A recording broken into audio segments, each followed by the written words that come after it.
Hello, everybody, and welcome back to the Academy of Financial Trading's Foundation Trading and Investment Program. My name is Alex Lynham, and today's bonus lesson, I'm just going to take you through a few ways that you can spot and draw these ascending and descending triangles on your trading platform, which you should all have by now. Now, these are one of our preferred forms of analysis, ladies and gentlemen, and the reasons why is because it's a fantastic way to sort of show commitment in the market. It's a good way to spot where the bulls or the bears, respectively, could be in winning or losing positions. Now, obviously, the downside, just like with any of other forms of analysis, is that they can be contradictory. So essentially what I mean by that is they can give you conflicting information when you use especially other forms of analysis that myself and Mr. Daly are going to take you through on the rest of the course. So let's have a look now. We're looking at the Euro Swiss Franc daily chart.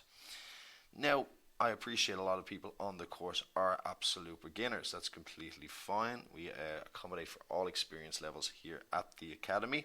So initially now, going through the theory of ascending and descending triangles, it isn't really until you actually start implementing them yourself on your platform when they really start to make sense. That being said, it can be quite, we'll say, intimidating, and it can be quite alien. Is where do you draw them? How do I spot these opportunities and why? So when I took you through the demo on a previous lesson, I always said the first thing I will do when I open a market is zoom out as much as possible. You want to get a sort of macroeconomic view of everything that has happened in the past. Now, we've talked about the Euro Swiss Franc before, and we knew obviously that the support resistance zone was broken here when the Swiss franc decided to stop supporting the euro. And obviously there was absolutely ginormous move. So that would have been the initial support. I'm just going to get my pen out here. So this was our support zone, X. And once that was breached, it was no longer a support, especially when it was as monumental as this move right here in front of us, okay? So once that initial support has been broken and an established move has been made, then it becomes a resistance. And if you notice that, guys, that new resistance has not been breached once, not even close, one might say. So we brought it all the way down to here. So initially, that would have been our new support zone at the bottom, and the new resistance would have been at the top. But then when you zoom in to get a closer look, because please appreciate now, when we're going back that far, excuse me, ladies and gentlemen, when we're going back that far, it is a very, very easy thing to do in order to get lost. I mean, that goes back all the way to the 10th of December 2014. And we are now currently on the 20th of March 2017. So always zoom in to get a closer look at exactly what's going on. When you zoom in for a closer inspection, you'll see that you can hardly even see the support and resistance zones. So this is where you start to need actually implementing these things yourself. So to zoom in to get a closer look, we'll take it up to the modern times now. So we'll see now when we're looking at this particular chart from this screen in front of us that this is the new support zone. So forget all about the bottom there. This is our new support zone, and we can go all the way back up until this point here, which was the 5th of August. And that hasn't been breached once since that particular point. So we're going to forget all about our chap down here. All about it. This is where it's at. This is where our attention is going to be focused from now on.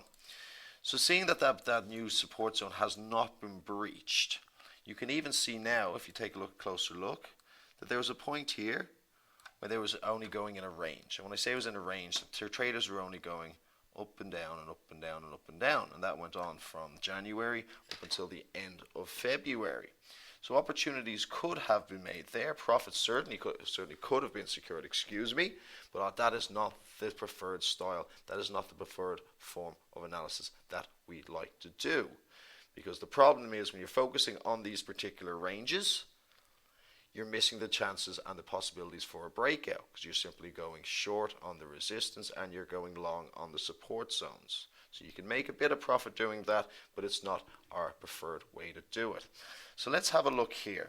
So we can see from this point now, which was the 13th of this March, that there was a huge bullish move. So what we're going to do, we're going to draw our descending triangle from that point onwards. Because please appreciate that every time it bounces back, it's hitting a lower high. So it's coming down and down and down. Now, ladies and gentlemen, that is what you call a descending triangle. And what it's essentially telling us, or trying to tell us, we'll say anyway, is that when the price hits this support zone, there is the possibility that it will keep going, because that's certainly what history is showing us. Now, it's not always the case, which is quite unfortunate. This is why you want to combine it with other things in your trading toolkit. So let's just have a look a little further back now as well. I'm just going to zoom out just a little bit more, just to see that these things happen so frequently, and so they are right more times than they are wrong. So let's have a look now from this point onwards here. You could essentially call this, ladies and gentlemen, a descending triangle all the way down from there. So I know it's quite surprising, especially goes over such a long time period, but that's exactly what it's all about. If you zoom in to get a closer look, you can see that other descending triangles have actually been there in the process. What I mean is, you could literally do this here. Each time it's hitting a lower high. Every single time it comes down. So ladies and gentlemen, do not be intimidated by these forms of analysis that we use. It's all a case of being able to train your eye to see them. Now, I know that looks almost messy in a sense, but the whole idea is that you combine these with other indicators that Mr. Daly took you through on the last lesson. You have the likes of our RSI, you have the likes of stochastic, a CCI, all these things that you'll be combining with these ascending and descending triangles. So they're a phenomenal way to find where other people might be in the markets, and that is why they're one of our preferred forms of analysis. So ladies and gentlemen, I hope you found benefit from that short video. We'll be expanding on these forms of analysis as the course progresses further, and we certainly hope to see you on the next lesson. Thank you very much.